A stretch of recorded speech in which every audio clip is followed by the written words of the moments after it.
Assalamualaikum warahmatullahi wabarakatuh. Perkenalkan, nama saya Muhammad Teguh Roniardi. Saya bertugas di SDN Sukamaju 03, Kecamatan Cigudeg, Kabupaten Bogor. Saya adalah calon guru penggerak angkatan ke-7. Pada video kali ini saya akan menjawab tugas modul 1.1.A.6,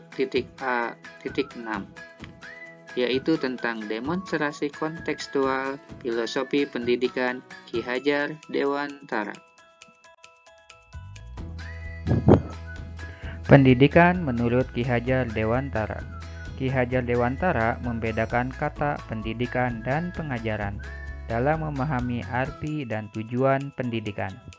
Menurut Ki Hajar Dewantara, pengajaran adalah bagian dari pendidikan. Pengajaran merupakan proses pendidikan dalam memberi ilmu atau berfaedah untuk kecakapan hidup anak secara lahir dan batin. Sedangkan pendidikan memberi tuntunan terhadap segala kekuatan kodrat yang dimiliki anak agar ia mampu mencapai keselamatan dan kebahagiaan yang setinggi-tingginya, baik sebagai seorang manusia maupun sebagai anggota masyarakat.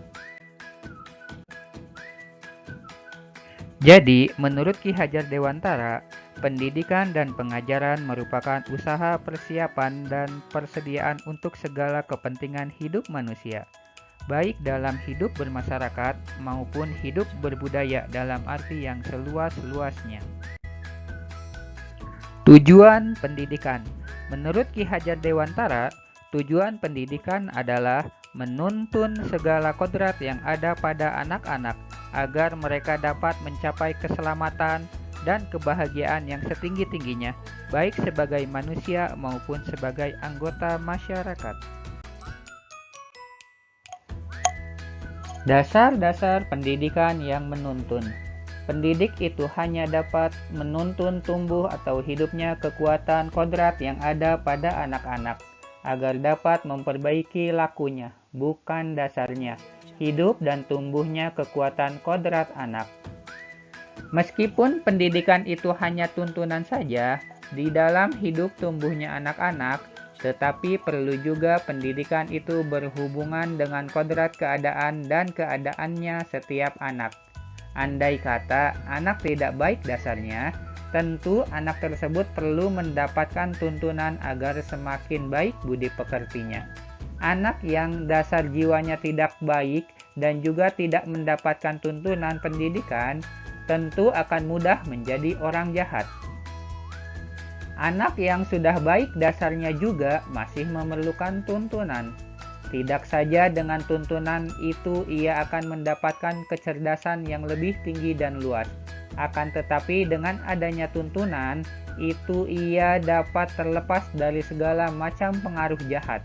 Tidak sedikit anak-anak yang baik dasarnya, tetapi karena pengaruh-pengaruh keadaan yang buruk, kemudian menjadi orang-orang jahat. Pengaruh-pengaruh yang dimaksudkan itu ialah pengaruh yang muncul dari beragam jenis keadaan anak. Anak yang satu mungkin hidup dalam keluarga yang serba kekurangan, sehingga ditemui beragam jenis kesukaran yang menghambat kecerdasan budi anak. Bisa juga dalam keluarga itu tidak ditemui kemiskinan keduniawian, akan tetapi amat kekurangan budi luhur atau kesucian, sehingga anak-anak mudah terkena pengaruh-pengaruh yang jahat.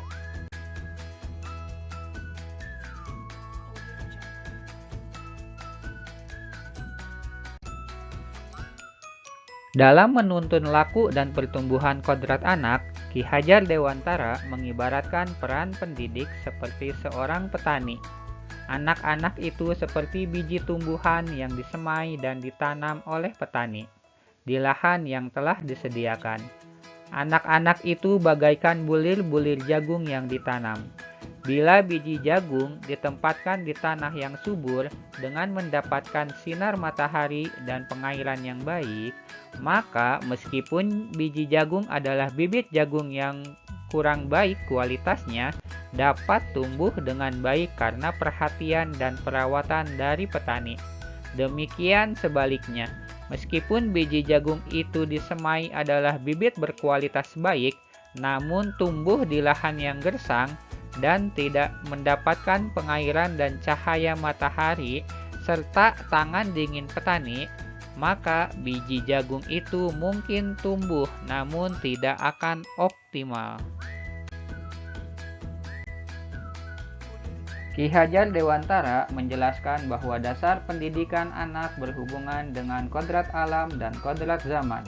Kodrat alam berkaitan dengan sifat dan bentuk lingkungan di mana anak berada, sedangkan kodrat zaman berkaitan dengan isi dan irama.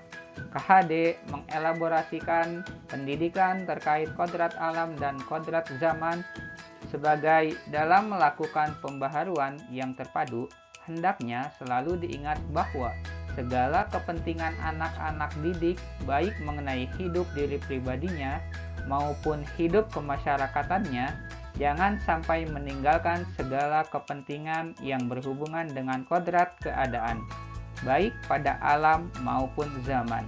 Sementara itu, segala bentuk isi dan wirama, yakni cara mewujudkannya, hidup dan penghidupannya. Seperti demikian hendaknya selalu disesuaikan dengan dasar-dasar dan asas-asas hidup kebangsaan yang bernilai dan tidak bertentangan dengan sifat-sifat kemanusiaan.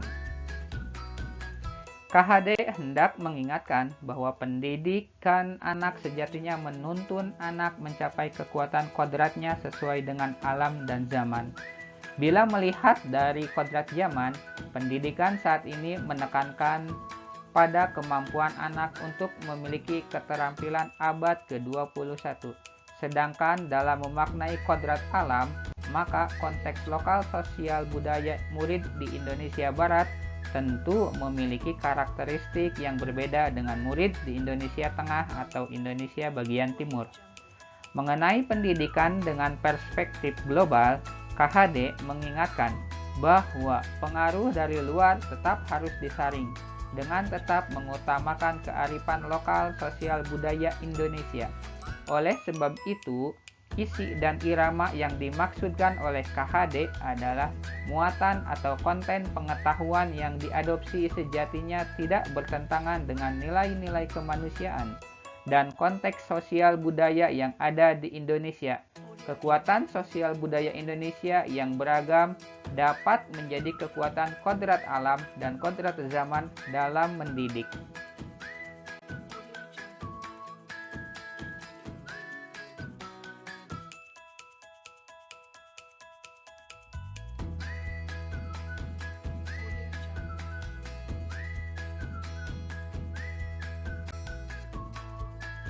Menurut Ki Hajar Dewantara, budi pekerti atau watak atau karakter merupakan perpaduan antara gerak pikiran, perasaan, dan kehendak atau kemauan, sehingga menimbulkan tenaga. Budi pekerti juga dapat diartikan sebagai perpaduan antara cipta, kognitif, karsa, afektif, sehingga menciptakan karya atau psikomotor. Ki Hajar Dewantara menjelaskan keluarga menjadi tempat yang utama dan paling baik untuk melatih pendidikan sosial dan karakter baik bagi seorang anak. Keluarga merupakan tempat bersemainya pendidikan yang sempurna bagi anak untuk melatih kecerdasan budi pekerti.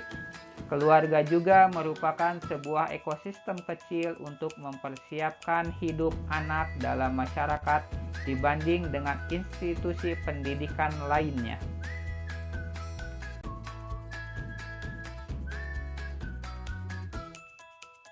Sebagai tokoh pendidikan, Ki Hajar Dewantara juga menciptakan trilogi yang menjadi 3 hal ampuh dalam pelaksanaan pendidikan itu sendiri.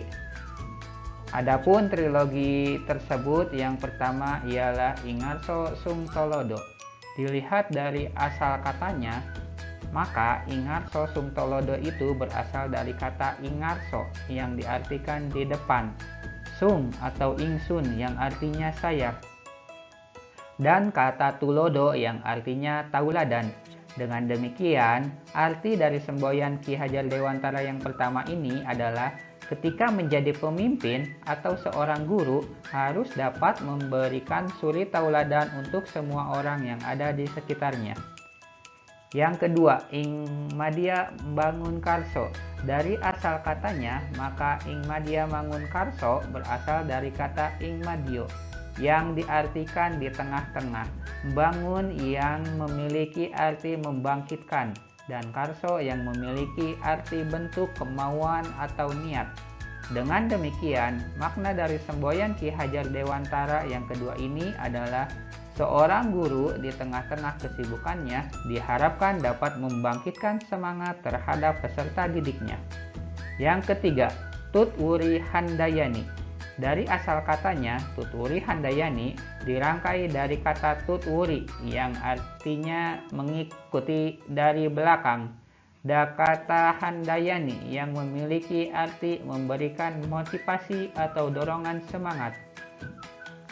Dengan demikian, semboyan Ki Hajar Dewantara yang ketiga ini memiliki makna bahwa seorang guru diharapkan dapat memberikan suatu dorongan moral dan semangat kepada peserta didik ketika guru tersebut berada di belakang. Metafora atau perlambang menjadi salah satu cara yang efektif untuk memahami sebuah konsep yang rumit. Filosofi KHD mengenai asas trikon dapat dilambangkan sebagai sistem tata surya, di mana murid digambarkan sebagai planet yang mengorbit pada matahari dalam orbitnya masing-masing. Setiap planet berevolusi dengan kecepatan yang berbeda-beda, namun tak pernah berhenti bergerak. Setiap planet pun memiliki karakteristik yang berbeda-beda, seperti warna dan ukuran, dan yang lain-lain. Sama halnya seperti para peserta didik yang memiliki keunikan yang beraneka ragam. Tetapi mereka akan selalu tumbuh dan kembang sesuai dengan kodrat alam dan kodrat zamannya.